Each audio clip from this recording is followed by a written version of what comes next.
वही लाभ मिलेगा। राजा दशरथ अपने गुरुजी के पास गए, कहा गुरुग्राह गायव तुरत मही पाला, गुरुग्राह गायव तुरत मही पाला, चरण लागी करी बिन के विशाला, चरण लागे करे विनय विशाला, चरण लागे करे विनय विशाला, निज सुख दुख सब गुरु ही सुनायो, निज सुख दुख सब गुरु ही सुनायो, तब वशिष्ठ बहुविधि समझायो, तब वशिष्ठ बहुविधि समझायो, धरव धीर हुई है सुतचारी, धरव धीर होई है सुतचारी, प्रभुवन विदित भगत भयहारी, त्रिभुवन विदित भगत भयहारी, संगी ऋषि वशिष्ठ बुलावा, संगी ऋषि वशिष्ठ बुलावा, पुत्र काम शुभ जग करावा, पुत्र काम शुभ जग करावा, प्रगटे अग्नि चरु कर लीने, प्रगटे अग्नि चरु कर लीने, बहु प्रसाद राजा को दीने, बहु प्रसाद राजा को देने, क्या अभी बाटी देहु न पजाई, यहाँ विवाट देहु न पुजाए, जथा जोग जही भाग बनाई, यथा जोग जही भाग बनाए, अर्ध भाग कौशल्य ही दीना, अर्ध भाग कौशल्य ही देना, उभय भाग आधे कर कीना, भय भाग आधे कर कीना, कौशल्या कई कई हाथ धरी, कौशल्या कई कई हाथ धरे, दीन सुमित्र ही मन प्रसन्न करी, दीन सुमित्र ही मन प्रसन्न करे, दीन सुमित्र ही मन प्रसन्न करे, दिन ते हरि गर्भ ही आए, सकल लोक सुख संपत्ति छाए, सकल लोक सुख संपत्ति छाए, सकल लोक सुख संपत्ति छाए, हो ब्रह्म कबहु गर्भ ही नहीं आवे, नरतन धरी लीला दिखलावे, नरतन धरी लीला दिखलावे, हो नवमी अतिथि मधुमास पुनीता, सुकुल पक्ष अभिजीत हरि प्रीता, सुकुल पक्ष अभिजीत हरि प्रीता, सुकुल पक्ष अभिजीत हरि प्रीता। बोले सीताराम भगवान की जय। भगवान गुरुदेव भगवान के पास में राजा दशरथ गए। चिंता के समय गुरु की शरण में जाना चाहिए, अपनी तकलीफ गुरु को ही सुनाना चाहिए। गुरु भगवान के पास में शिष्य की हर समस्या का इलाज है, बस शिष्य को विश्वास होना चाहिए। जितने बड़े धनुषधारी अर्जुन द्रोणाचार्य की शिक्षा दे करके बने, उससे बड़े धनुषधारी एकलव्य बिना शिक्षा लिए बन गए। केवल विश्वास से, गुरु के ऊपर विश्वास, विश्वास बहुत बड़ी चीज है। और विश्वास ना होता तो द्रोणाचार्य ने मांगा, एकलव्य से अंगूठा इसे दे देते। गुरु के ऊपर विश्वास, गुरु के प्रति समर्पण था, तभी तो एकलव्य ने अंगूठा दिया। ऐसा विश्वास कि गुरु जो मांगे सो दे दो, संत जो मांगे सो दे दो। ये बात राजा दशरथ को वशिष्ठ जी ने समझाई थी। जब राजा दशरथ ने राम लक्ष्मण देने से मना किया था, आगे कथा की सुनोगे, मना किया कि राम लक्ष्मण नहीं दे सकते, विश्वामित्र जी ने मांगा तो वशिष्ठ जी ने आकर के समझाया था। ये बात तो हम लोगों को भी समझनी चाहिए। राजा को समझाया गुरु जी ने, वशिष्ठ जी ने, राजन, जब कोई संत किसी भक्त से कोई चीज मांगता है, इसके पीछे रहस्य ये होता है कि वो शिष्य का कल्याण होने का समय आ चुका होता है। कोई ऐसा लाभ होने वाला होता है जिसके विषय में सोच भी नहीं रहा होता है। क्योंकि बिना दिए दुनिया में कुछ मिलता नहीं है। जब तक सुदामा जी ने कन्हैया जी को चावल नहीं दिए तब तक पाया कुछ? बोलो, पाया? कुछ नहीं पाया। केवल भिक्षा मांगते रहे, पाए कुछ नहीं। और दिया तो पाया। तो देने से ही मिलेगा। दुनिया को दोगे तो दुनिया देगी, और भगवान को दोगे तो भगवान देंगे। आप जिस मंदिर में जाते हैं, भगवान से प्रार्थना करते हैं, लेकिन भगवान को देते क्या है ये तो बताओ। बोले भगवान को क्या चाहिए? अरे वाह, भगवान को नहीं चाहिए। भगवान जो मंदिर में 10 पुजारी भोजन कर रहे हैं, किसके सहारे कर रहे हैं? मंदिर में रोजाना हर नई नई व्यवस्था होती, किसके सहारे होती? होती तो माता जी के सहारे है। 10 लोग मंदिर में भोजन पा रहे हैं, किसके सहारे? माता जी के सहारे। कोई भी मंदिर हो, 20 पुजारी भोजन पा रहे हैं, आने वाले अतिथि भोजन पा रहे हैं, किसके सहारे? माता जी के सहारे। तो माता जी को चाहिए नहीं क्या? इसलिए कभी ये नहीं सोचना चाहिए कि भगवान को हम क्या दे, भगवान को क्या चाहिए। भगवान को वही चाहिए जो तुमको भी चाहिए। क्यों कि इसलिए देना चाहिए क्योंकि अगर आप दान पात्र में दक्षिणा नहीं डालेंगे तो वहां की व्यवस्था कैसे चलेगी।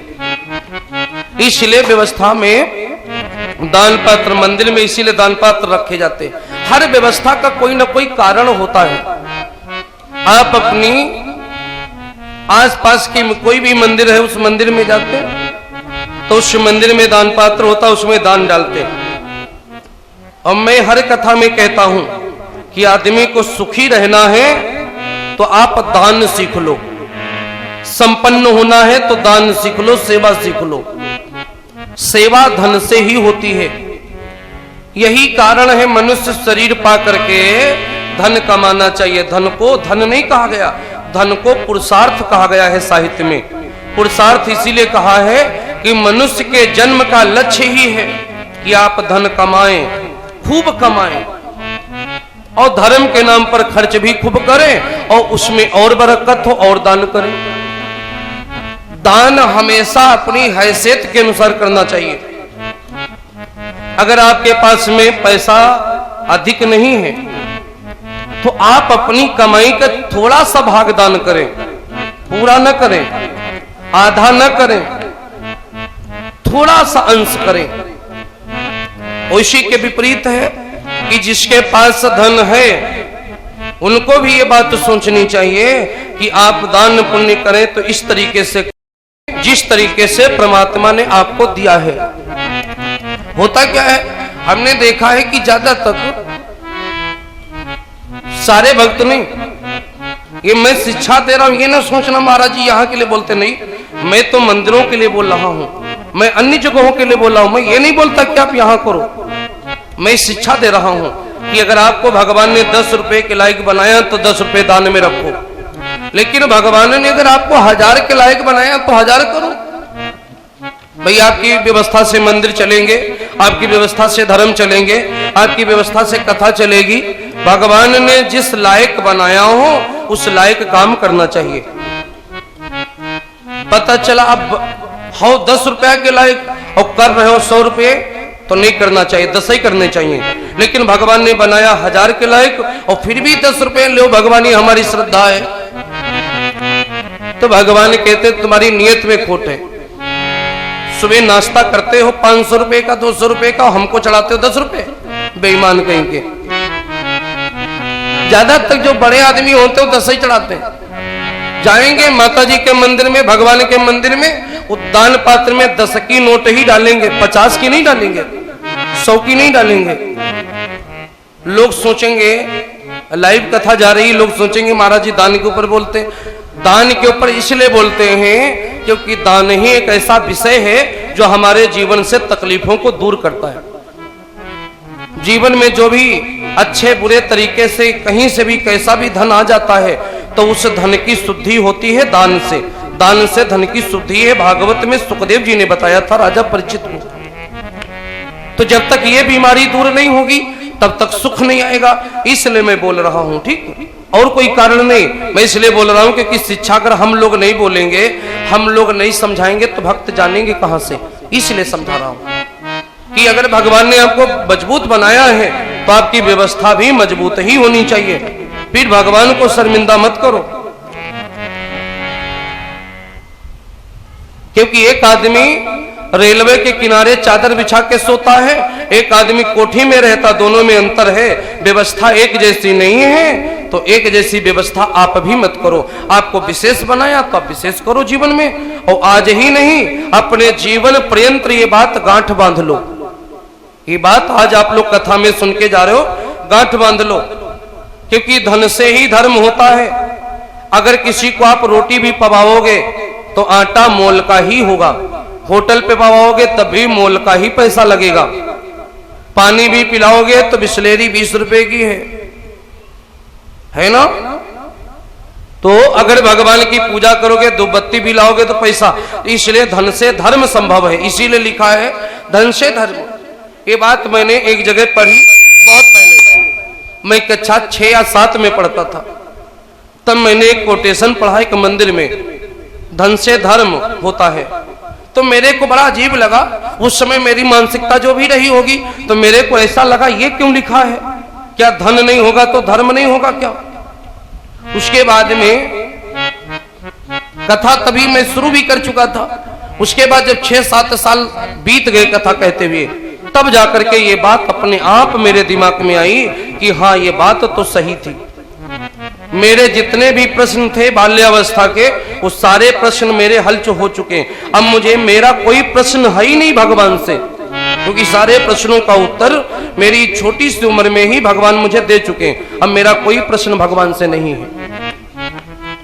ये प्रश्न मेरा था, बहुत दिनों बाद उत्तर मिला कि धन से ही धर्म संभव है। इसलिए धर्म की पूंजी अपने जीवन में एकत्रित करनी चाहिए। रुपया पैसा सब यहीं रह जाएगा, धन हमारे साथ में नहीं जाएगा, लेकिन धन के माध्यम से कमाया गया धर्म ये जरूर साथ में जाएगा। हम कथा क्या सुना रहे थे, भगवान के जन्म के लिए गुरु जी के पास में जाते हैं राजा दशरथ। कहते गुरुदेव मेरे कोई पुत्र नहीं है,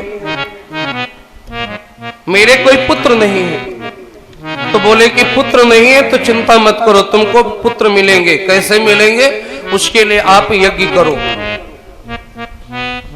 यज्ञ की कई यज्ञ, किया गया दान, सुनी गई कथा, ये 3 चीजों का फल अमिट है। जीव न लेना चाहे फिर भी मिलता है, उसको जरूर मिलता है। इस जन्म में मिलता है, अगले जन्म में भी मिलता है। इसीलिए गुरु भगवान बोले आप यज्ञ करो। यज्ञ के लिए श्रृंगी ऋषि को बुलाया गया। श्रृंगी ऋषि यज्ञाचारी बने, यज्ञ प्रारंभ हुआ। यज्ञ प्रारंभ हुआ और यज्ञ जब संपन्न हो गया तो यज्ञ पुरुष भगवान प्रकट हुए। तो यज्ञ पुरुष भगवान जब प्रकट हुए तो यज्ञ पुरुष भगवान ने हाथ में दोना राजा दशरथ को दिया, उसमें खीर है। अब बोले क्या कि जो गुरु जी ने कहा है, जो वशिष्ठ कछ हृदय विचारा, सकल काज भा सिद्ध तुम्हारा। जो गुरु जी ने बोला है वो बात तो सिद्ध हो गई, ये प्रसाद ले जाकर के रानियों को बांट दो। राजा ने वैसा ही किया। किसके भाग्य से मिला है परिवार? राजा दशरथ को पुत्रों का परिवार किसके भाग्य से मिला? गुरु जी के भाग्य से। हर चीज मनुष्य को अपने भाग्य से नहीं मिलती है। आदमी कहता भैया वही पाओगे जो अपने भाग्य में लिखा है। मैं कहता हूं ये बात बिल्कुल गलत है, अपने दिमाग से डिलीट कर दो। कई वस्तुएं हमारे जीवन में हमारे भाग्य से नहीं मिलती हैं, वो किसी दूसरे के भाग्य से मिल जाती हैं। आपकी पत्नी के भाग्य से आपको मिल जाती है, आपकी बिटिया के भाग्य से आपको मिल जाती है। कई बार भाग्य में नहीं है, गुरु ने आशीर्वाद दे दिया, अब गुरु के भाग्य से आपको मिल गई, क्योंकि आशीर्वाद में गुरु ने अपने शिष्य को आशीर्वाद दे दिया। अभी मैंने एकलव्य की बात बताई। अगर शिष्य में गुण है, गुरु के प्रति आदर है, तो शिष्य का कभी कुछ नहीं बिगड़ता है। हर हाल में, हर रूप में शिष्य का भला ही होता है, शिष्य का कल्याण ही होता है। गुरु जी जो बात बोले उस पर ज्यादा विचार नहीं करना चाहिए।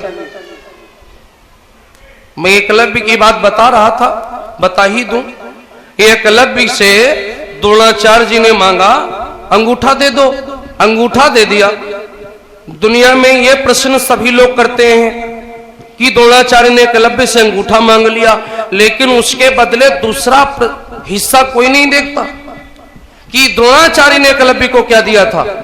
जब कोई गुरु किसी से लेता है, जब संत किसी से कुछ लेता है, तो वो संत कुछ न कुछ देता है, वो गुरु कुछ न कुछ देता है। एकलव्य से द्रोणाचार्य ने अंगूठा लिया, ये दुनिया ने देखा, लेकिन एकलव्य को द्रोणाचार्य जी ने क्या दिया ये किसी ने नहीं देखा। क्या दिया था मालूम है मेरे भाई बहनों? अर्जुन को तो इतने बड़े धनुषधारी बनने का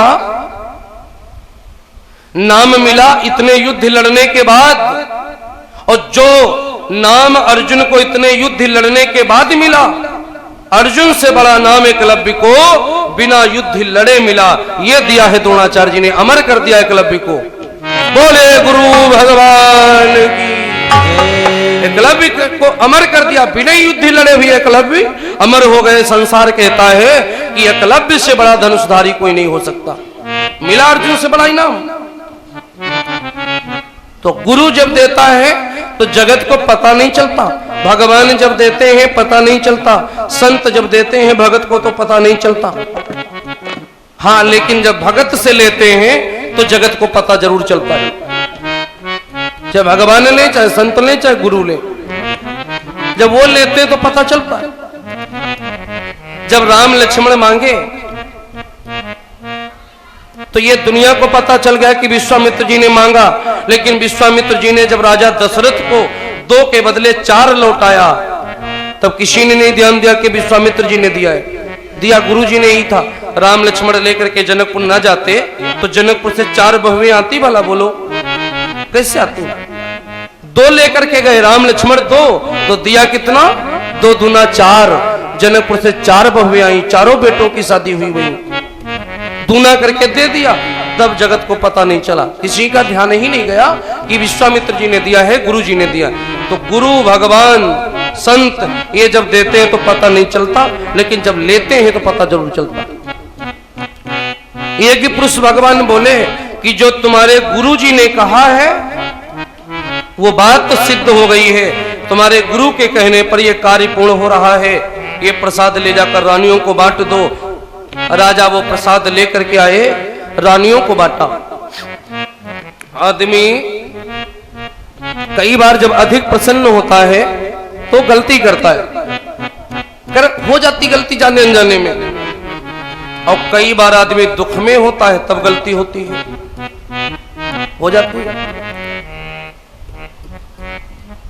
आज राजा इतने प्रसन्न हैं उसी प्रसन्नता में गलती हो गई। और गलती क्या हुई कि दोने का जो प्रसाद था, आधा प्रसाद कौशल्या जी को दे दिया, आधा दे दिया कैकेयी जी को। सुमित्रा जी शेष रह गई और इतनी देर में सुमित्रा जी भी अपने कमरे से निकल पड़ी। पत्नी का धर्म है कि कभी भी मेरी बहनों अपने पति का सर नीचा ना होने दे। जो होशियार बहनें होती हैं वो अपने पति के साथ अगर मार्केट में जाती हैं शॉपिंग करने, तो जो उनके अपने निजी पैसे रखे होते घर में चुरा छिपा के, वो साथ में ले जाती चुपके से। वो क्यों ले जाती हैं? इसलिए ले जाती हैं कि मान लो पति गया दुकान पर, सामान खरीद ली 2000 की और पॉकेट में उसके 1800 है, 200 रुपए कम है। अब दुकानदार के सामने बेइज्जती होगी कि नहीं? इसलिए वो चुरा छिपा के जो रखती हैं वो ले जाती, लगाती पति के ही काम में है। तब बोलती हैं अच्छा लो 200 रुपया रखे हमारे पास ले लो। ये नहीं बोलेंगी 2000 है, जितने कम है उतने ले लो, है कि नहीं? इतने हैं ले लो, काम चला दिया आपका, बेइज्जती नहीं होने दी। हर हाल में पत्नी का धर्म है अपने पति का अपमान ना होने दे, ये पत्नी का धर्म है। कौशल्या और कैकेयी जी ने देखा कि सुमित्रा जी को प्रसाद नहीं मिला है, कहीं सुमित्रा जी को शर्मिंदा न होना पड़ जाए, राजा दशरथ को शर्मिंदा न होना पड़ जाए सुमित्रा जी के आगे। इसके लिए कौशल्या जी ने और कैकेयी जी और कौशल्या जी ने जो प्रसाद मिला था वो प्रसाद अपने हिस्से से थोड़ा थोड़ा निकाल करके आधा आधा सुमित्रा जी को दे दिया। कौशल्या कैकेयी हाथ धरी और दीन सुमित्रई मन प्रसन्न करी। तो कैकेयी जी के पास, कौशल्या जी के पास एक हिस्सा रहा और सुमित्रा जी के पास 2 हिस्से हो गए। जिसने जितना प्रसाद खाया उसको उतने बेटे हुए। कौशल्या जी ने एक हिस्सा खाया इसलिए एक बेटा, कैकेयी जी ने एक प्रसाद खाया इसलिए एक पुत्र, सुमित्रा जी ने 2 हिस्से खाए, कैकेयी जी ने दिया, कौशल्या जी ने, इसलिए उनको 2 पुत्र हुए, लक्ष्मण और शत्रुघ्न। बोलो सीताराम भगवान की। तो लिखा है रामायण में कि जा दिन ते हरे गर्भ ही आए, जिस दिन से रानी कौशल्या को गर्भ बना, अन्य देवियों को गर्भ धारणा बनी, उस दिन से राजा दशरथ एक दिन, कौशल्या जी उसी दिन से भक्ति आराधना में लगी हैं, पूजा पाठ करती हैं। कोई भी देवी को अगर गुणवान पुत्र चाहिए, माता बहनों ध्यान दीजिए, थोड़ी बात बड़े काम की है आप लोगों के। अब ऐसे आप लोग तो खुद ही इतना भक्ति भाव में लगी रहती हो, लखनऊ की महिलाएं जो हैं वो सबसे अधिक भक्ति करती हैं। सबसे अधिक लखनऊ की माता बहनों में, महिला मंडल में भक्ति का भाव ज्यादा देखने को मिलता है। इतनी भक्ति अन्य किसी शहर में है सब कहीं, लेकिन लखनऊ में महिलाओं के अंदर भक्ति भावना कुछ ज्यादा ही रहती है। ये बात पता तब चलती जब अन्य अन्य जगहों पर जाकर के कथा करो तब पता होती। ज्यादा तक महिलाओं में ही भक्ति भावना होती है, आप लोगों को खुद ही पता है, लेकिन फिर भी थोड़ी बात आपके काम की है इसलिए समझ लीजिए। जब किसी देवी को गर्भ धारणा बन जाए उसी दिन से उसको मार्केट जाना बंद कर देना चाहिए। कश्यप जी ने अपनी पत्नी जी को बताया था कि किसी भी माता को अगर बलवान, गुणवान, संस्कारी संतान अगर चाहिए तो उस माता को करना क्या चाहिए। पहले की माताएं क्या करती थीं, जो इनके इतने इतने बलवान पुत्र होते थे, जो जिसमें 10-10 हजार हाथियों का बल होता था, क्या करती थी, वो नियम मैं आपको बता रहा हूं। आप लोग नियम याद कर लीजिए, कागज कलम लाई हो तो नोट कर लो। मैं तो हर कथा में बोलता हूं, जहां भी कथा होती है वहां सब कहीं कथा में ये बातें बोलता हूं। कुछ बातें ऐसी हैं जो मैं हर कथा में बोलता हूं, ताकि वो सारी बातें समाज में जाएं और लोग समझें। शास्त्र में लिखा है गर्भवती माता को कभी भी बेमतलब ज्यादा अधिक बोलना नहीं चाहिए। पहली नंबर बात, अगर माता ज्यादा बोलेगी तो जो संतान होगी वो भी बोलने वाली होगी, 24 घंटा वो बकवास ही करेगी संतान। नंबर 2, गर्भवती माता को कभी भी अपने बाल खुले नहीं रखने चाहिए। इससे पुत्र को अंधे होने का डर रहता। दृष्टराज जी इसीलिए अंधे हुए थे। गर्भवती माता को कभी भी जमीन पर बिना बिछाए, हो सके तो कुशासन, और कुशासन नहीं तो चटाई इत्यादि जो मिल जाए, बिना बिछाए गर्भवती माता को जमीन पर नहीं बैठना चाहिए। नंबर 4, गर्भवती माता को कभी भी मार्केट बाजार में नहीं जाना चाहिए। क्यों? संतान बहरी होने को डर रहता है। क्यों? क्योंकि बाजार में शोरगुल ज्यादा होता, वाहन का, सवारी साधन का, इसलिए नहीं जाना चाहिए। गर्भवती माता को पराये पुरुष से ज्यादा बात नहीं करनी चाहिए। नंबर 5।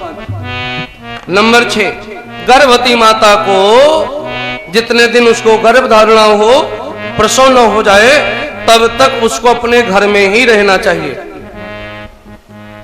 यहां तक कि मैके भी नहीं जाना चाहिए। ये बात मैं बोलता हूं तो मैं सोचता हूं कि 20% तो माता बहनें जरूर सोचेंगी कि ये पॉइंट ना बताते तो कुछ बिगड़ जाता, ना बताते ये बात। मैके जाने को तो कोई रोके ना माता बहनों को, लेकिन जाना नहीं चाहिए। और गर्भवती माता को हमेशा भजन करते रहना चाहिए। हमेशा भजन करते रहना चाहिए, क्योंकि भजन का भाव, जो भी आप भजन करेंगे, आपके भजन का भाव, प्रभाव आपके गर्भ के ऊपर पड़ता है। कई ऐसी संतानें हुई हैं हमारे शास्त्र में जो गर्भ से ही ज्ञानी हो गई। भक्त प्रहलाद गर्भ से ही भगवान के भक्त हो गए थे। कयाधु जी श्री हरि का भजन करती थी। हिरण्यकश्यप की पत्नी का क्या नाम है? कयाधु। भक्त प्रहलाद की मां का नाम है कयाधु। तो जब गर्भ में थे तभी माता हर श्री हरि की पूजा करती थी। तो श्री हरि के भगत वो गर्भ से ही थे। जनक जी के गुरु हैं जिनका नाम है अष्टावक्र, वो जन्म से ही भगवान के भक्त थे। इसी चक्कर में वो अष्टावक्र भी बन गए। अष्टावक्र क्यों बने मालूम है? क्योंकि 8 जगह से उनका शरीर टेढ़ा था, गर्दन धड़ में धसी हुई थी, इसलिए उनका नाम पड़ा अष्टावक्र। लेकिन ये हुआ क्यों? जब अष्टावक्र जी की कथा सुन लीजिए थोड़ी सी। जनक जी के गुरु हैं। जब अष्टावक्र जी अपने मां के गर्भ में थे, माता को कथा सुनाते थे पिताजी। अष्टावक्र जी गर्भ में ही थे। जब माता को कथा सुनावे और कहीं भूल भटक से कोई मिस्टेक हो जाए तो गर्भ से ही आवाज आवे, पिताजी यहां गलती हो गई। अब माता को बहुत बुरा लगे कि ये गर्भ के अंदर जब शांति नहीं बैठ रहा है तो दुनिया में क्या करेगा करके। जब ये गर्भ में ही बैठा अपने पिता की गलतियां गिन रहा है तो दुनिया में आएगा तो पिता को रहने नहीं देगा दुनिया में। एक दिन माता को क्रोध आया। पिताजी कथा सुना रहे थे, अंदर से आवाज आई कि पिताजी गलती हो गई। तो माता को बड़ा क्रोध आया, तो माता ने अपनी कोख को पकड़ के ऐसे मिसल दिया तेजी से, और जब मिसल दिया तो गर्भ 8 जगह से पेट में ही टेढ़ा हो गया। लेकिन मरा नहीं। जिसने राम नाम सुन लिया है, जिसने श्री हरि का नाम सुन लिया है, वो मर नहीं सकता।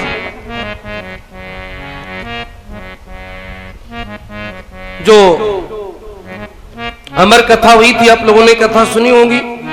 जिस बांझ के बच्चे ने कथा सुनी थी, 40 दिनों तक भगवान शंकर ने उसका पीछा किया था, पकड़ पाए थे। नहीं पकड़ पाए थे। व्यास जी की पत्नी सूर्य भगवान को जल चढ़ा रही थी और जैसे ओम शब्द बोली तो मुख के द्वारा वो अंदर चला गया। बाबा पकड़ नहीं पाए, लौट आए। 40 दिनों तक पीछा किया था शिव जी ने। दुनिया में जो राम नाम सुनता है उसको कोई अकाल मौत तो मार ही नहीं सकता, अकाल मौत तो उसकी हो ही नहीं सकती। जो राम नाम सुनता है या राम नाम कहता है, यही फायदा है। अष्टावक्र जी पेट से ही बोलते थे, गलती हो गई, पिताजी गलती हो गई, माता को क्रोध आया, कोख को मसल दिया, लेकिन गर्भ 8 जगह से टेढ़ा हो गया लेकिन मरा नहीं। बालक ने जब जन्म लिया तो 8 जगह से टेढ़ा था शरीर 8 जगह से टेढ़ा था, इसलिए नामकरण में नाम रखा गया अष्टावक्र। अष्टावक्र सो गर्भ से ही ज्ञान था, इसलिए गर्भ के समय माता बहनों को भगवान का नाम लेना चाहिए। उसका प्रभाव पुत्र के ऊपर पड़ेगा। जैसा व्यवहार माता पिता करते हैं गर्भ के समय, वैसा ही व्यवहार का असर गर्भ में बालक के ऊपर पड़ता है। कौशल्या जी क्या कर रही हैं? आ जाइए, हम लोग चलते हैं अब जन्म उत्सव में। कौशल्या जी क्या करती है? कौशल्या जी भगवान का भजन करती है। राजा दशरथ से बोली, राजन हमें एकांत दे दिया जाए, मैं भगवान का भजन करना चाहती हूँ। एकांत में बैठ के भगवान का भजन करना है। वो भजन कर रही है एकांत में बैठी, बंद कमरे में।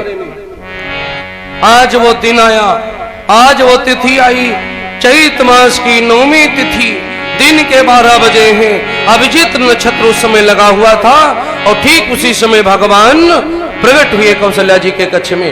एक बार सभी लोग खड़े हो जाओ और खड़े होके बैठ जाना। भगवान आ रहे हैं ना, अपने से बड़ा कोई आता है तो हम लोग खड़े होके स्वागत करते हैं।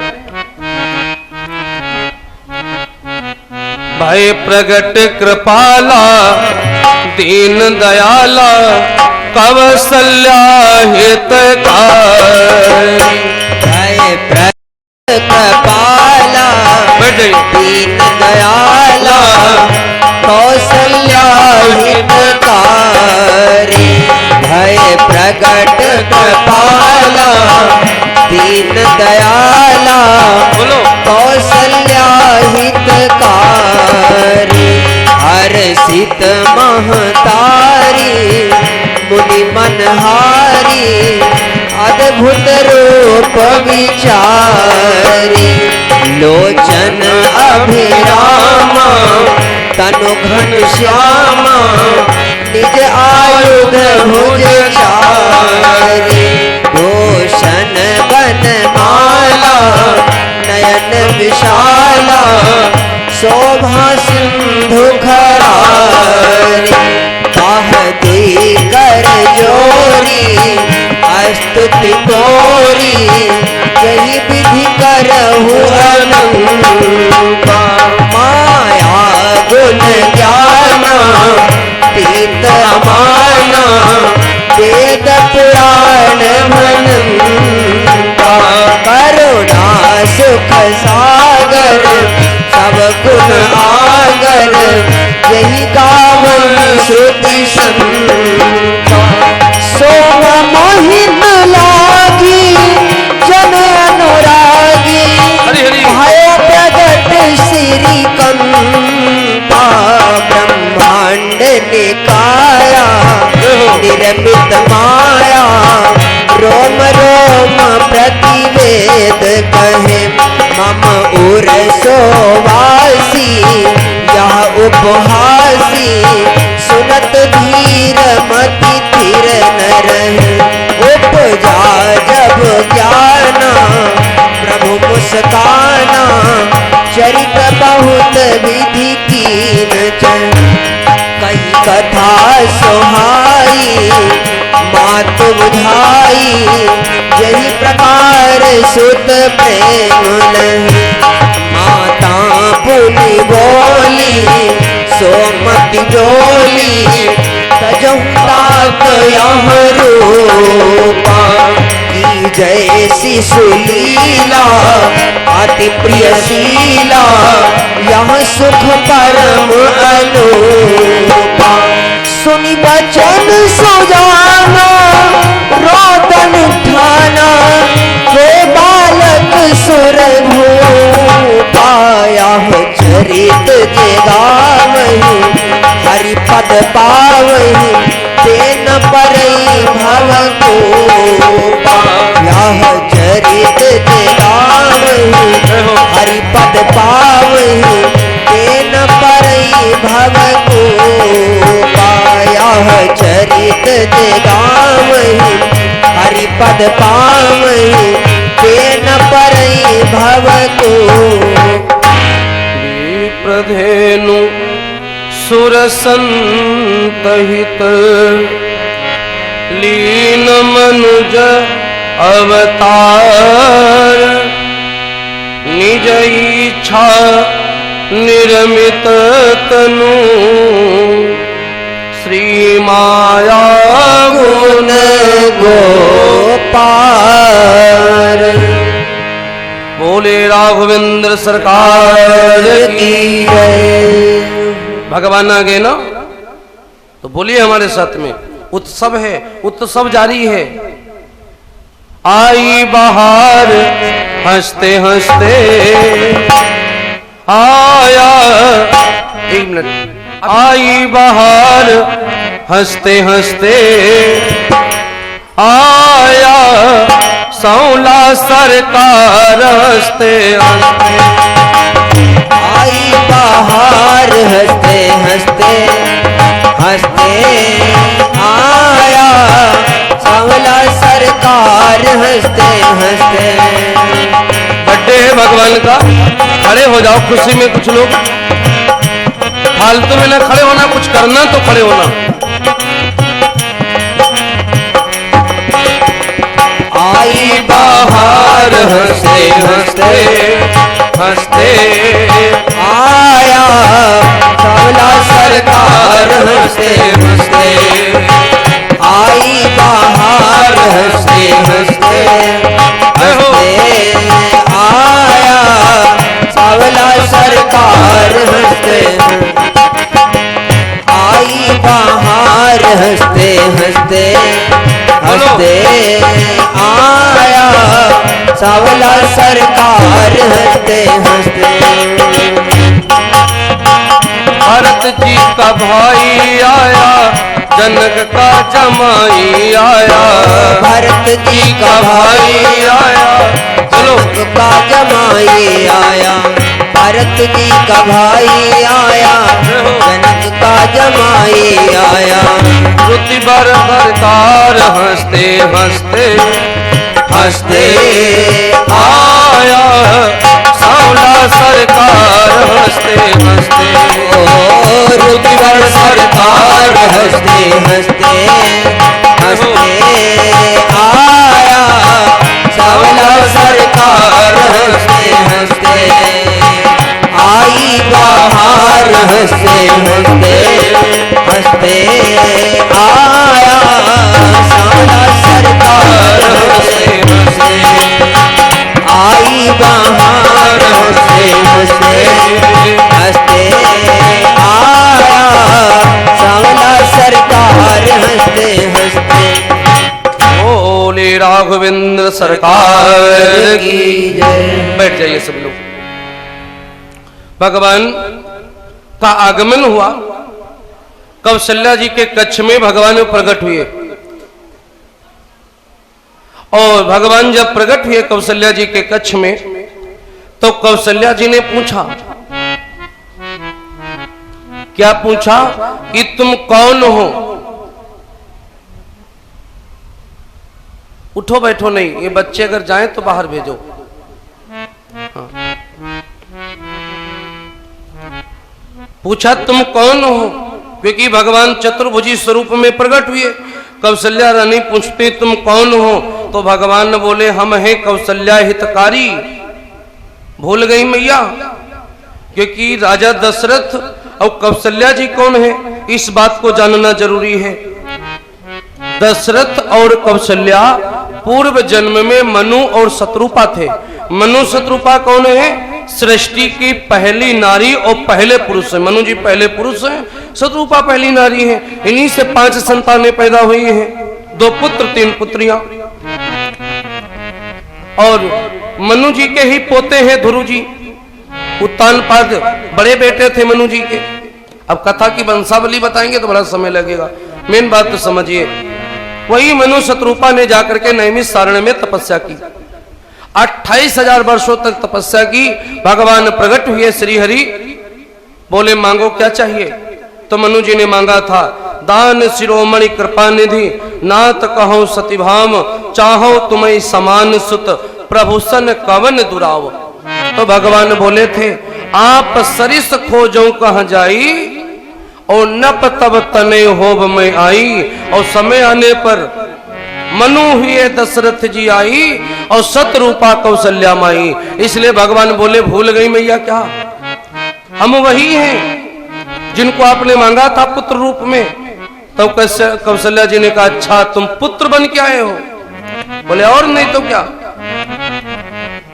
तो कहा पहले सोच लो, ये दुनिया में किसी का पुत्र ऐसा होता भी है कि आप ही मेरे ऐसे पुत्र बन के आओगे? किसी का बेटा 4 भुजा वाला होता है क्या? किसी के बेटे के 4 भुजाएं होती हैं क्या? जो इन हाथों में आप शस्त्र धारण किए, क्या वो धारण करके आता है क्या? भगवान बोले, ये बात तो बिल्कुल सही है माता, ऐसा पुत्र तो किसी का नहीं होता। तो माने कहा, तो आप कैसे आ गए ऐसे पुत्र बन करके? तो भगवान ने कहा, फिर माता हम क्या करें? तो माता ने कहा, सुनो, आप पुत्र बन करके आए हो तो मैं आपको बताती हूँ कि आपको करना क्या है। क्या करना है? गीत है, आप लोग बोलेंगे तो ठीक है, सुनिए। कौशल्या रानी, अभी कमरा खुला नहीं है, बंद है, अंदर वार्ता हो रही भगवान श्री हरि से। क्या कहती कौशल्या जी? ये केवल मां ही कर सकती है, और किसी में क्षमता नहीं है सब करने का। ये पावर केवल मां को ही है। मां ने भगवान को सलाह दी है। माता स्वयं परम ब्रह्म परमात्मा को आदेश करती हैं, और जैसा जैसा कहती हैं ब्रह्म वही कर रहे हैं। आज मां ने कहा कि मैं जानती हूं कि तुम दुनिया चलाते हो, लेकिन आज तुम्हें हमारी उंगली पकड़ के चलना पड़ेगा। और सुघड़ बनो ललना, ऐसा करो बड़े सुंदर बालक बन जाओ, क्योंकि बालक जैसा सबके घर में आता वैसा हमारे घर में भी चाहिए।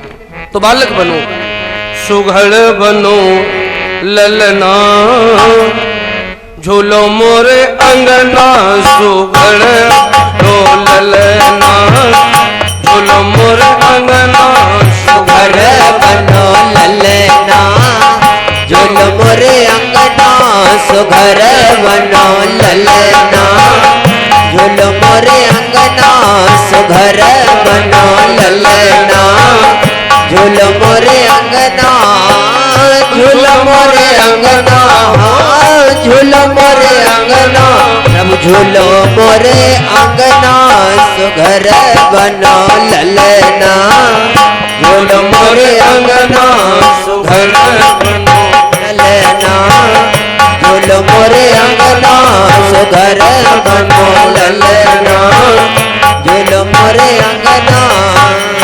मां ने कहा, ये न सोचना कि मैंने आपको पहचाना नहीं, मैंने पहचान लिया है। मैं जानती हूं आप कौन हो। हम जानते तुम श्रेष्ठ चलावत, हम जानते तुम श्रेष्ठ चलावत, हम जानते तुम श्रेष्ठ चलावत, हम जानते तुम, हम जानते तुम श्रेष्ठ चलावत।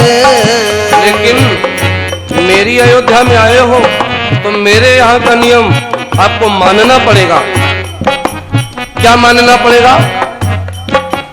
उंगली पकड़ के, आप देखिए मगर पकड़ के, उंगली पकड़ के पड़ेगा तुम्हें चलना, झोलो मोरे अंगना सुघर बनो ललना, झूलो मोरे अंगना सुघर बनो ललना, झूलो मोरे अंगना सुघर बनो ललना, झूलो मोरे अंगना। अंगुली पकड़ के पड़ेगा तुम्हें चलना, झूलो मोरे अंगना सुघर बनो ललना, झूलो मोरे अंगना सुघर बनो ललना, झूलो मोरे अंगना, झूलो मोरे अंगना, हाँ झूलो मोरे अंगना प्रभु, झूलो मोरे अंगना सुघर बनो ललना, झूलो मोरे अंगना सुघर बनो ललना, झूलो मोरे अंगना। भगवान बालक बन गए। जब बालक बन गए तब तो कौशल्या जी ने कहा अब रोवो, क्योंकि भगवान रो नहीं रहे थे। तो माँ ने कहा अब रोवो, क्योंकि बालक अगर जन्म के समय रोवे ना तो कहते हैं कि बहुत ही माता पिता के लिए कष्टदायी होता है, उसका जीवन भी कष्टमय होता है। तुलसी बाबा ने अपने जीवन की गाथा लिखी है कवितावली में, विनय पत्रिका में। अगर हम आपको सुनाएंगे तो आप लोगों को रोना आ जाएगा, इसीलिए वो हम सुनाएंगे नहीं तुलसी बाबा के जीवन में क्या क्या हुआ। क्योंकि माहौल है खुशी का तो रोने का माहौल ना बने। तुलसी बाबा की ऐसी कथा है, आत्म कथा ऐसी है, उन्होंने कवितावली में विनय पत्रिका में ऐसा लेख दिया है कि सुनने वाला बिना रोए तो रह ही नहीं सकता। जब हम लोग कथा कहते जब हम नहीं रुक पाते हैं, जबकि उसको कितने बार पढ़ चुके हैं तभी मन भावुक हो जाता, तो आप लोग अपने आप को कैसे रोकेंगे। इतनी विडंबना रही उनके जीवन की, इतने कष्ट सहे तुलसी बाबा ने अपने जीवन में। उन सारे कष्टों को तो नहीं सुनाएंगे, लेकिन थोड़ा सा परिचय दे दें कि जो बालक जन्म के समय रोता नहीं है वो स्वयं कितना कष्ट भोगता है और माता पिता को कितना कष्ट देता है। सुन लीजिए, तुलसी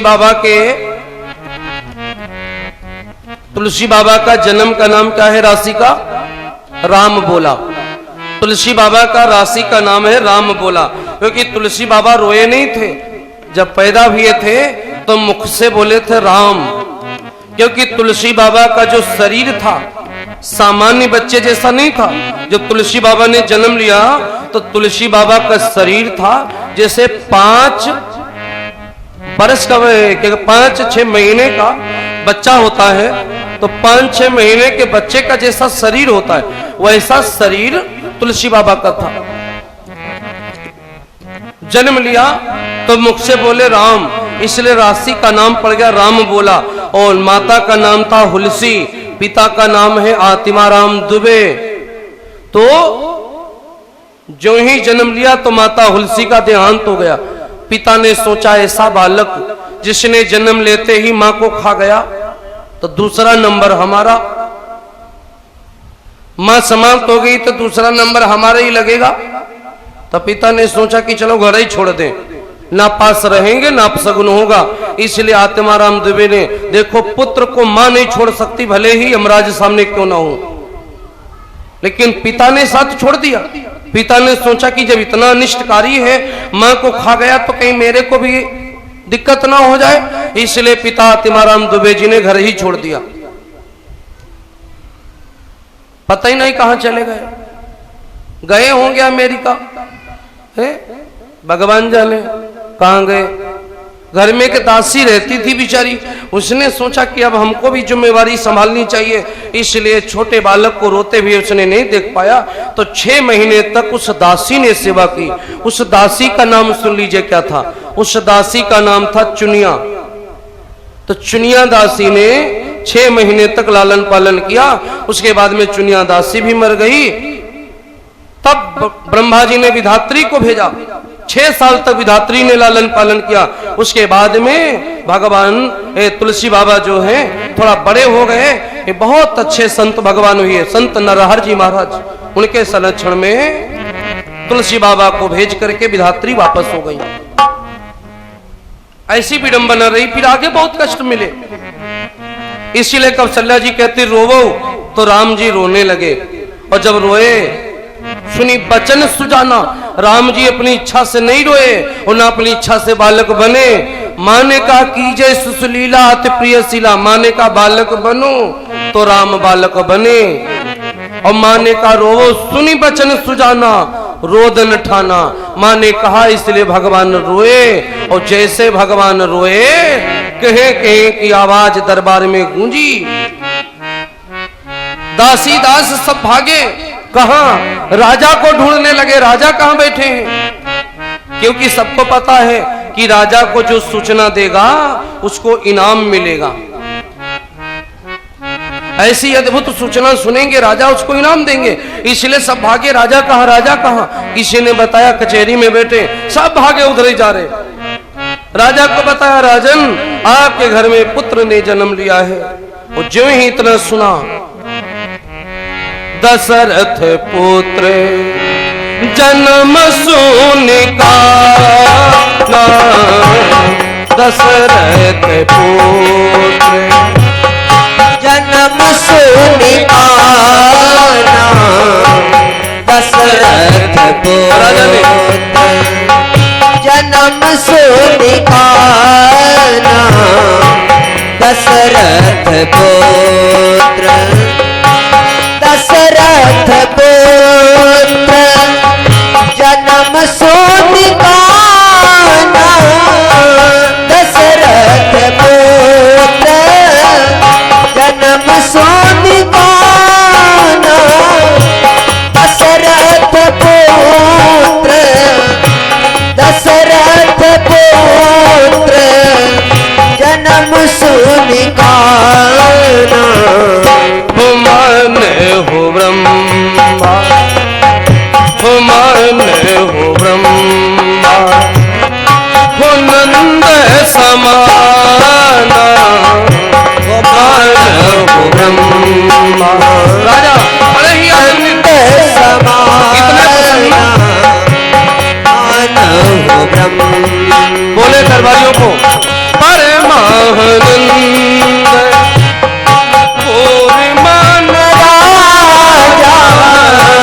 परमानंद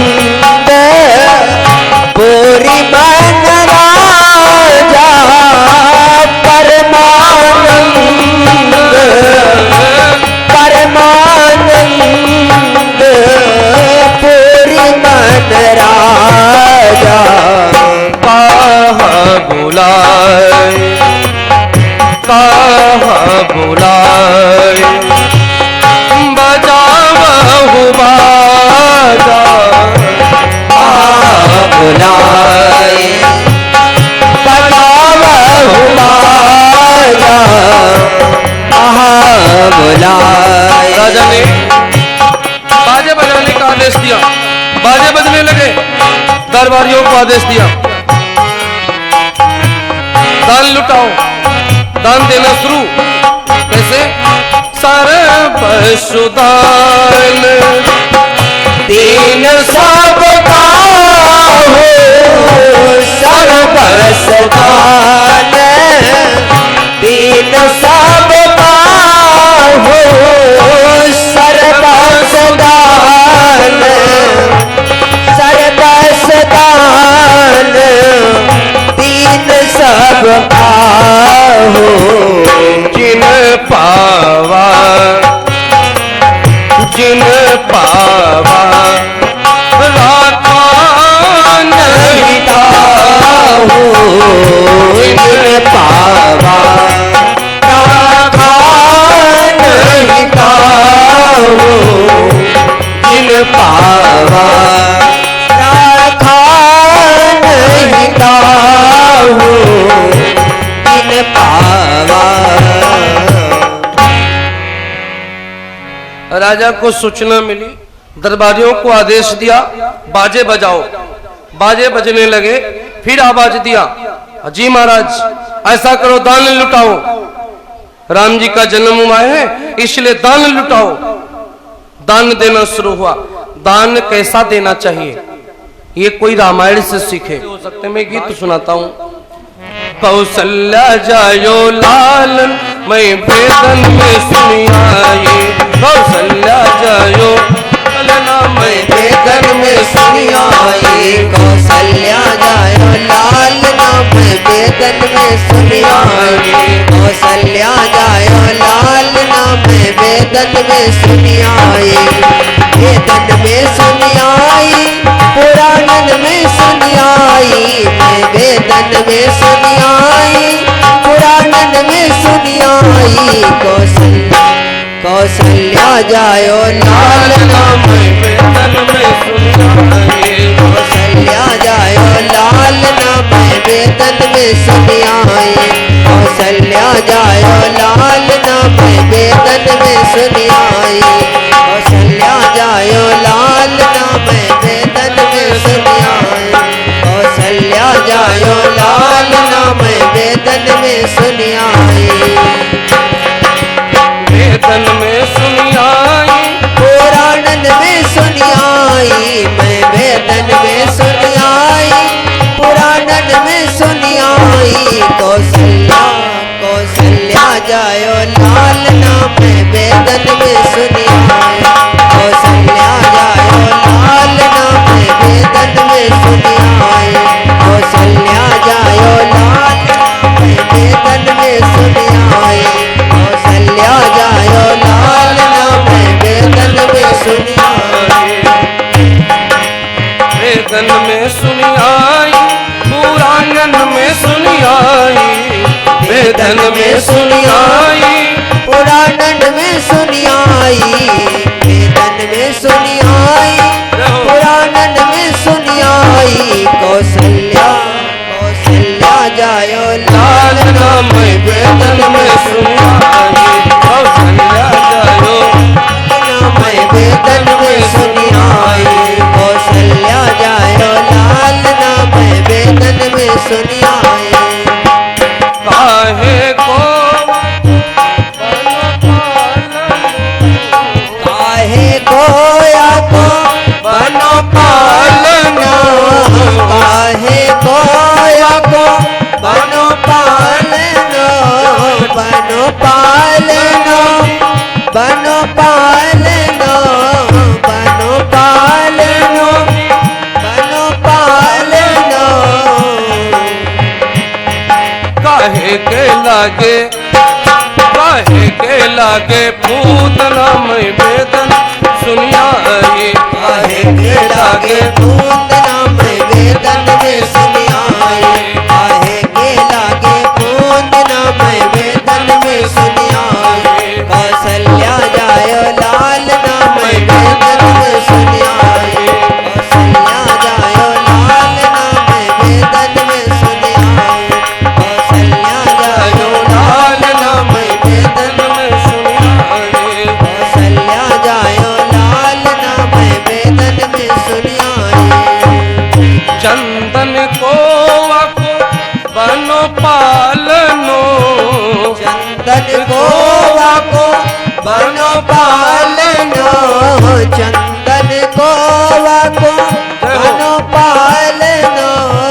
बनो पालनो जी बनो पालनो। बनो पालनो जी बनो पालनो। बनो पालनो जी देखो बनो पालनो। रेशम के लागे पूतना मैं वेदन सुनी आई। रेशम के लागे पूतना मैं वेदन में सुनी आई।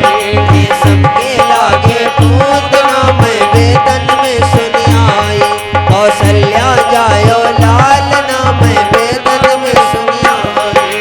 वेदन में सुनी आई पुराणन में सुनी आई। मैं वेदन में सुनी आई पुराणन में सुनी आई। कौशल्या जायो लालना मैं वेदन में सुनी आई।